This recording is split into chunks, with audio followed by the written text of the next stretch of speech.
Hey guys, what's going on? It's Link here. Welcome back to another Blue Protocol video. Now in this video, we're going to be breaking down the most controversial topic there is in the game, the make or break topic, which is monetization. Now guys, towards the end of the video, I am going to just go ahead and hit you guys with the biggest thing that is going to be considered a pay to win thing. But I promise you, give me a chance to explain how this actually works. And I don't know, maybe I can change your mind. So first things first, let's go ahead and talk about the Battle Pass.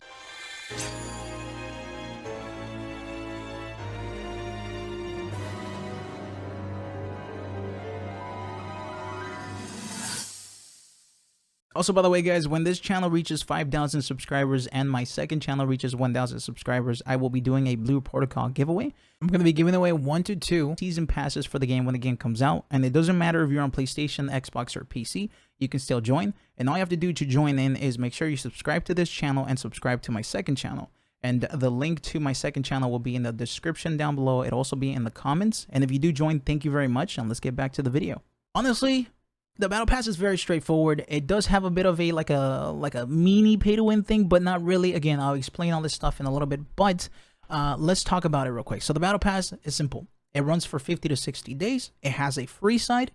The free side goes up to level 60 and the paid side goes up to level 100. Of course, if you pay for the pay side, excuse me, you get both of the different tiers, right? Not just the top side, you get both of them.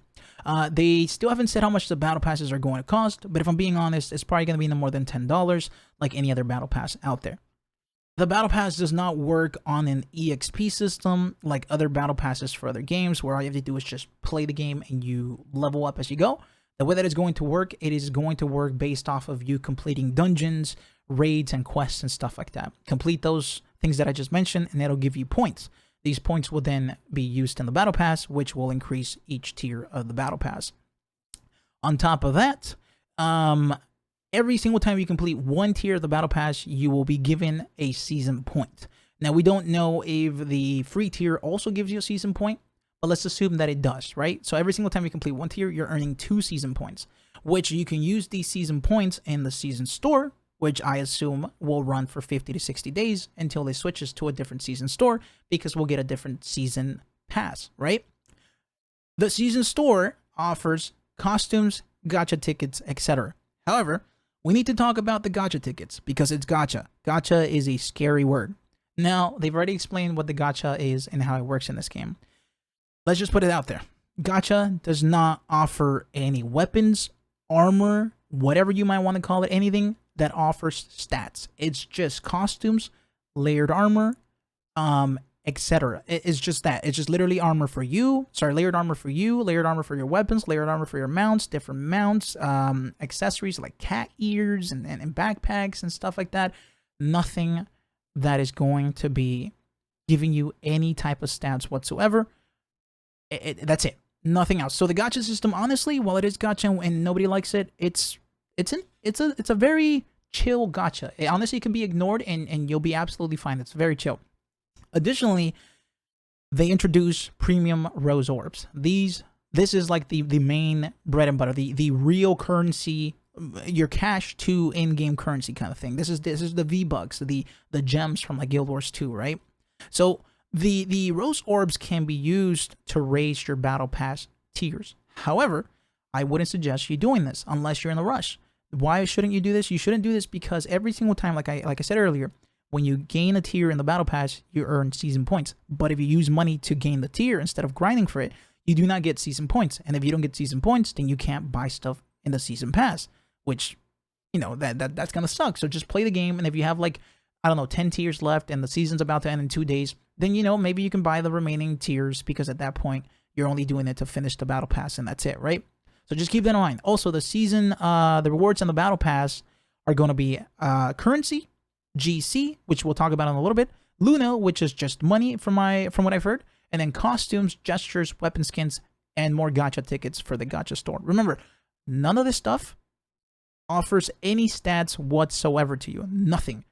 However, we need to talk about one thing that they didn't mention. They just put it in the more section, right? And that is, sorry if it's blurry, but the Battle Pass is going to offer potions. It is going to offer a regular, I think this is just regular potion.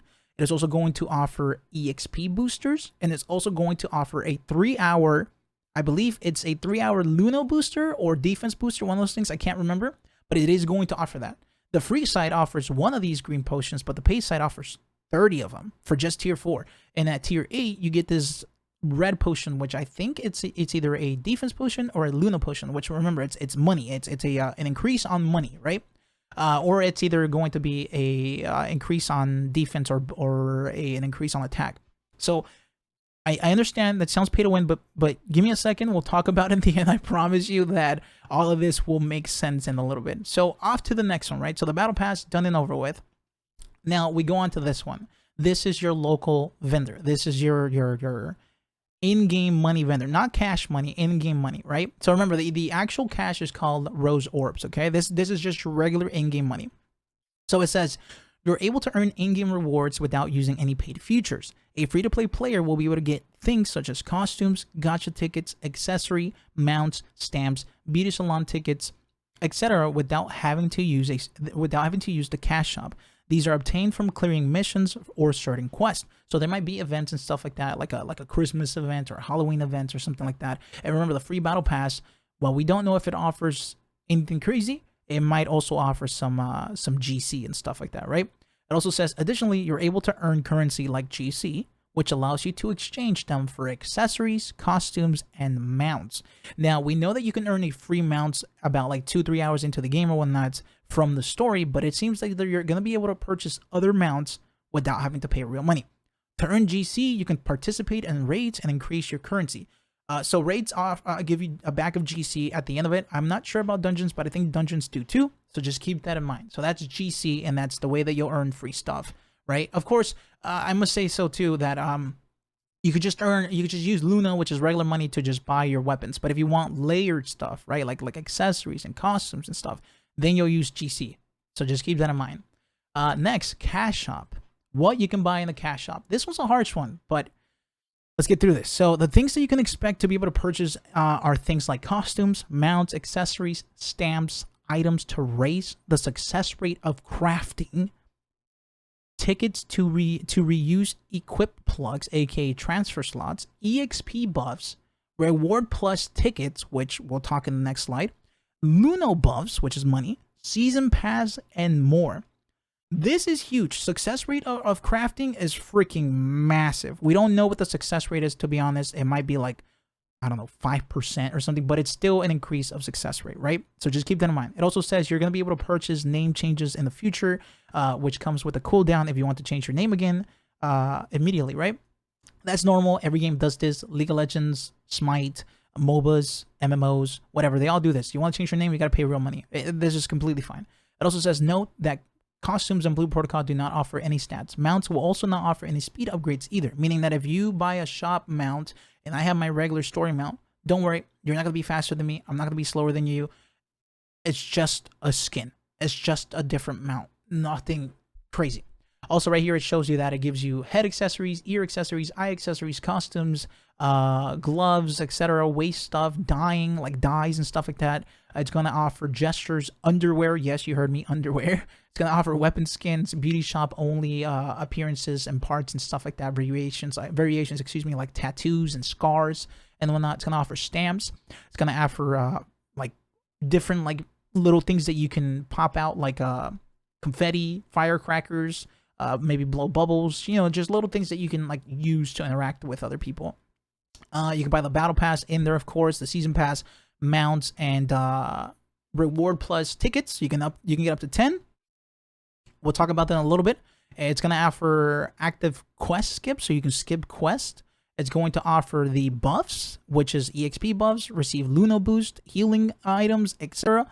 And is going to offer strength and help, which increases the success rate of the reuse of equipments and plugs and things that you craft and stuff like that. That's huge. That sounds very that sounds very pay to win, right? But we get to the last slide, which is the harsh one. The one that chances are a lot of you guys are not gonna like at all.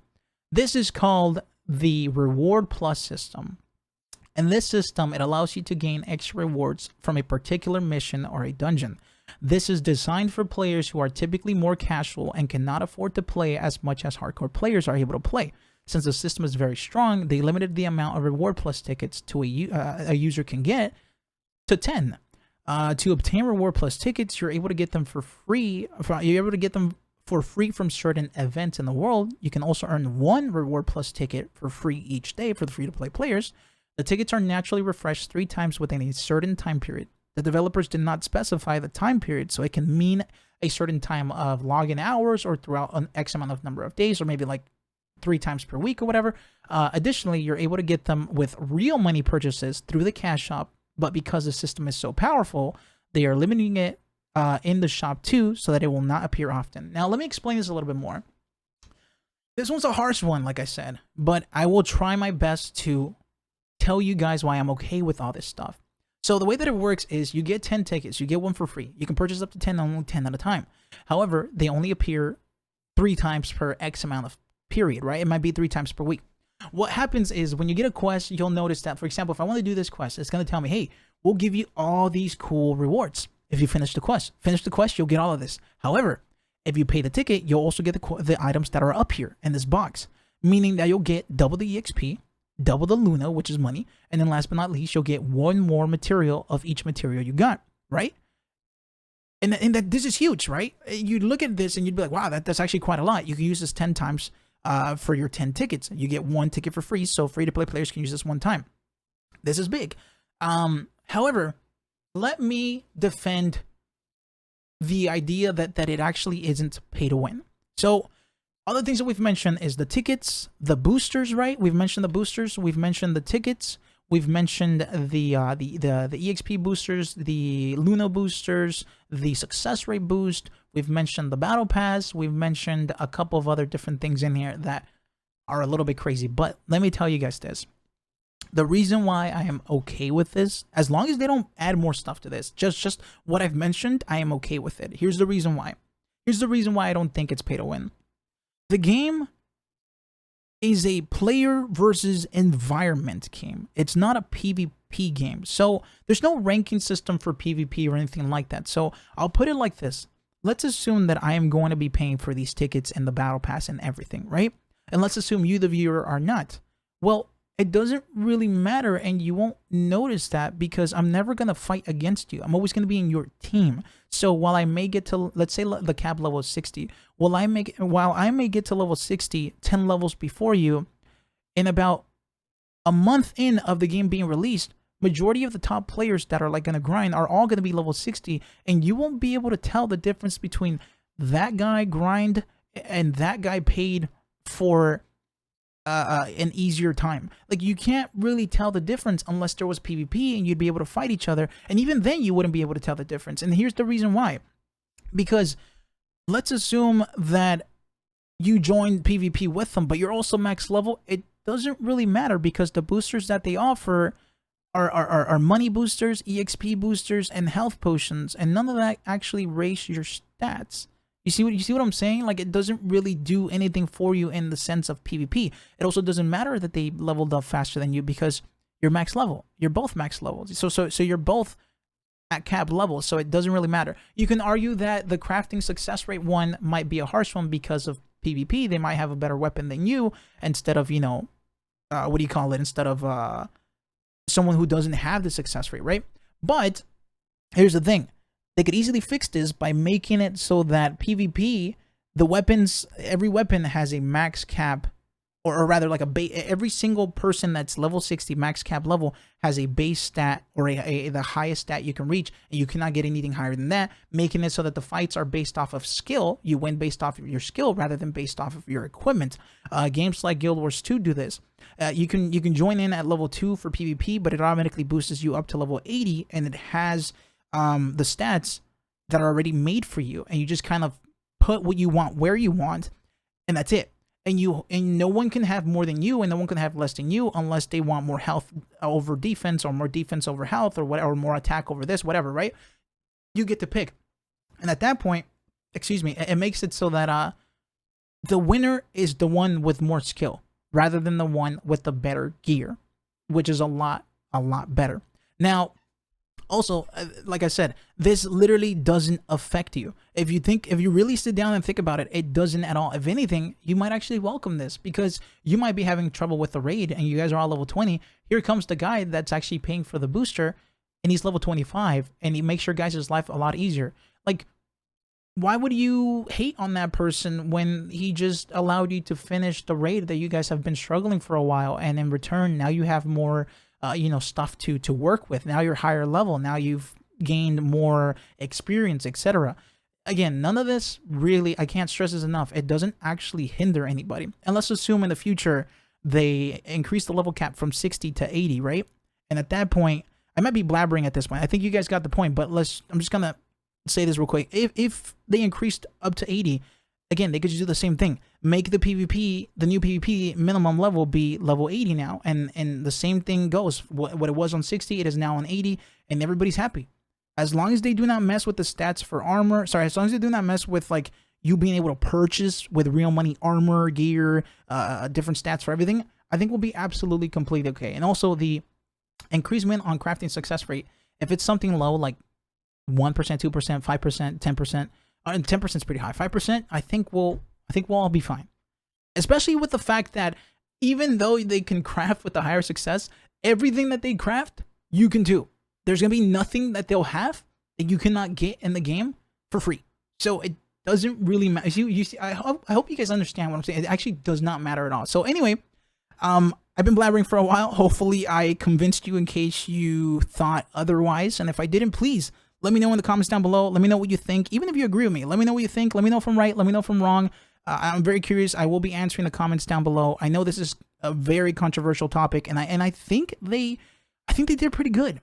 I personally think they did quite all right. I think if I had to rate their monetization system as it stands right now, if they add more stuff later on, I'll make a new video. But as it stands right now, let's say a 10 is perfect. A 1 is scummy. This is a solid 7 or an 8. It's actually pretty nice. And if you took off the crafting percentage thing, I'd boost this up to like a 9 or a 9.5. It's actually pretty damn solid. So anywho, if you guys like this video, please like, please subscribe. Remember that I am doing the giveaway like I said at the beginning, and make sure you subscribe to both of my channels. Link will be in the description down below, and it'll also be in the comments, and I will see you guys in the next one. Have yourselves a good one.